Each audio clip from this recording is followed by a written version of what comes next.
O'zbekiston Liberal demokratik partiyasi Toshkent shahar kengashi tashabbusi bilan Toshkent shahridagi Singapur menejmentni rivojlantirish institutida yoshlar o'rtasida sog'lom turmush tarzini targ'ib qilish bo'yicha uchrashuv tashkil etildi. Shuningdek, mavzu doirasida sportchilar bilan ochiq muloqot ham bo'lib o'tdi. Sog'lom turmush tarzi, salomatlik garovi. Mamlakatimizda aholi salomatligini muhofaza qilish, sog'lom ovqatlanish madaniyatini keng targ'ib etish hamda zararli odatlarga qarshi kurashish bo'yicha dasturlar, musobaqalar hamda loyihalar yo'lga qo'yilgan. Shu bois sog'lom hayot sari qadam bugungi kunning dolzarb mavzusi hisoblanadi.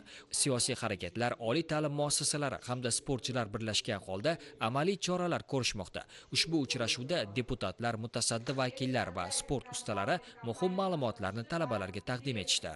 O'zbekiston Liberal demokratik partiyasi tomonidan ham shu yoshlarning sog'lom muhitda o'sishi uchun turli xil sport musobaqalari o'tkazilib kelmoqda. O'tgan yil musobaqalarda yoshlar qamrovi 10 millionga yetgan, bu tahsinga loyiq. Yurtimizda 700 mingdan ziyod talabalar bo'lib, ular o'rtasida sportga havasni kuchaytirishimiz kerak. Sog'lom inson, sog'lom millat g'oyasi umummilliy harakatlarga aylantirishimiz kerak. Tadbirning asosiy maqsadi shu: o'smirlar va talabalarning e'tiborini jismoniy faollik va ruhiy salomatlik masalalariga jalb qilish hamda sport nafaqat muvaffaqiyatga erishish yo'li, balki hayot tarzi ham ekanligini namoyish etishdir. Suhbatlar davomida Shotokan karate-do sport turi bo'yicha jahon, Yevropa va Osiyo chempioni Muhammad Abdulaziz Xo'jaqulov hamda bodybuilding sport turi bo'yicha tajribali murabbiy tomonidan o'tilgan ma'ruzalar talabalarda katta taassurot qoldirdi.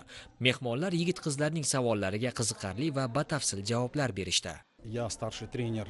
Men katta murabbiy sifatida yoshlarga sog'lom turmush tarzini targ'ib etishda ishtirok etayotganimdan xursandman. Toshkent shahridagi Singapur menejmentni rivojlantirish institutidagi ushbu uchrashuv savol-javoblarga boy tarzda o'tdi. To'g'ri ovqatlanish, kunlik jismoniy harakatlar rejasi va dasturlar haqida taqdimotimdan ma'lumot berdim. Bilasizmi, bunday loyihalar bugungi zamonda juda zarur. Shu bois davlat rahbari boshchiligida sog'lom turmush tarzini olib borish va sport bilan shug'ullanish bo'yicha muhim qarorlar qabul qilinib, keng targ'ib etilyapti. Bu jarayonda barcha faol bo'lishini so'rab qolamiz.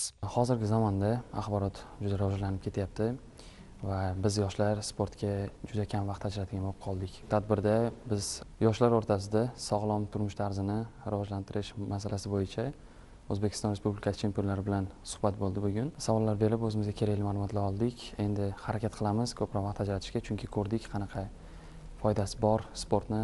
Sog'lom ovqatlanish, sog'lom sport tarzi haqida o'zimizga kerakli ma'lumotlar oldik, chunki barcha chempion. Ularda ko'proq bilim bor, bizga kerakli bilimlarni berishdi.